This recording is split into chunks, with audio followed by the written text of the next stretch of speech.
Mjolo was trending and at the street.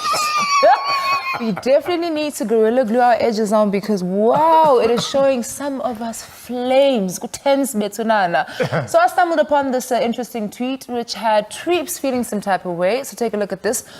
Fella be saying, I can never be 50-50 in a relationship. Nah, I'm very submissive and love being taken care of. I love being spoiled too much to be 50-50 with a man.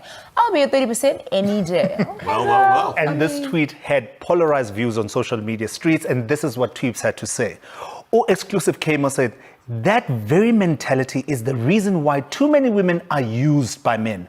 Why should a man go 50? You go 30. Ooh, mathematics, value your man as much as you want him to value you. And Khumutso Kganyago came in with this. To be honest, I prefer 50-50. Let's respect each other and our boundaries.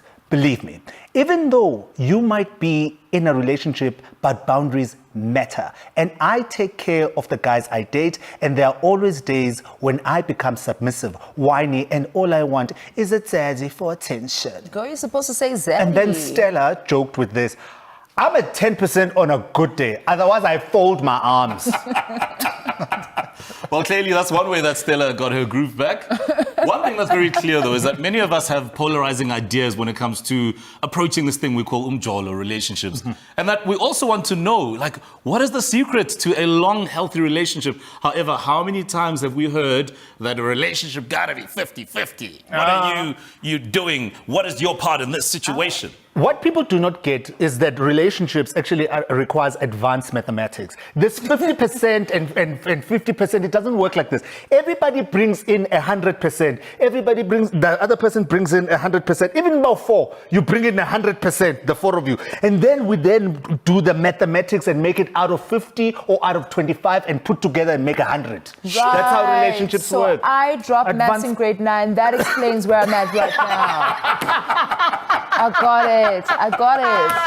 Oh, the other thing, right, is that when it comes to this 50-50 thing, a lot of people think it's about like material things. You know, financially, I've got to be the one doing everything. But let me tell you something, it's more than just the material things and the money. It's also about the energy, the time, you know, and you just being present. Some people spend 100% of their time on social media and 10% of the time in the actual relationship. And they think it's just about money. Yeah, be present with money, it's fine. Yeah. Be like me.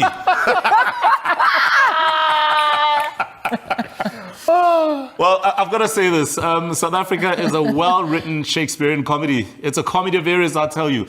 And this comes after former President Jacob Zuma, during the ANC's virtual Umkhabulo session, confirmed his own suspicions about the laws in this country. He was like, you know what? The laws in our country are being too soft on criminals. You don't say. The statement was very perplexing and ironic, to say the least. And after he had ducked and dived to avoid his day in court, and of course, you know how peeps do. They didn't they didn't mince their words. Take a look at this.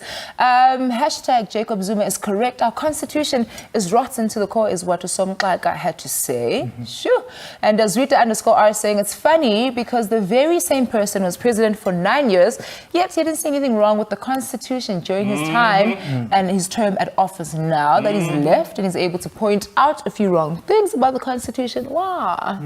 And in the last couple of years, Mzansi has become a mafia state with politicians, head of states and business people alike thinking that they are a law unto themselves. With that, we right here on SAR have compiled a list of some of the controversial moments which screams, police thyself. Here we go, Mzansi. So listen. We do not play with these boys. They are the bosses of the road, and everybody knows that, right? And we see them approaching and we turn the other way because they have no regard for the rules of the road. I mean, take a look at this, for example.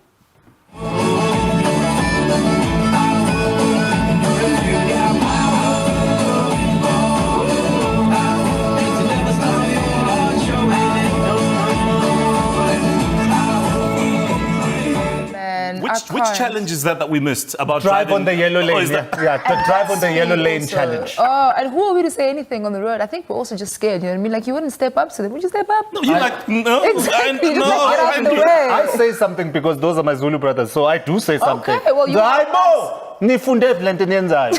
And they go some fat.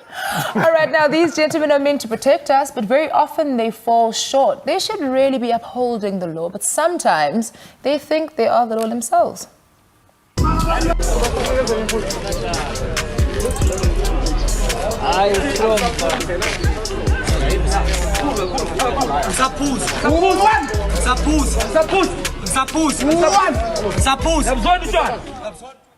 Nah, man, no. Guys, and That's I not hate it when okay. the police do that to our people. That's not okay. You're supposed to protect and serve.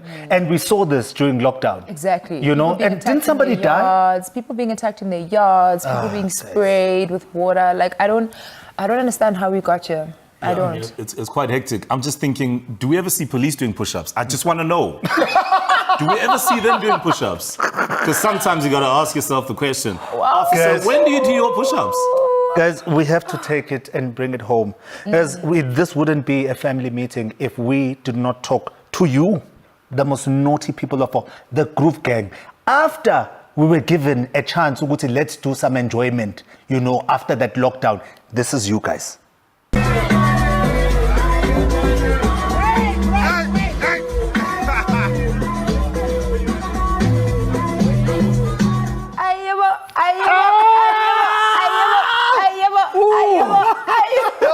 Give me a cell phone. Give me a cell phone. Give me a cell phone. I want to put it in my mouth. I want to put it in my mouth. Yeah. Okay, I can't understand. But you guys don't do that. Don't do that, but I can't get it. Whew. You know what? It's like, part of me is like, we should all be doing that. It just feels so right.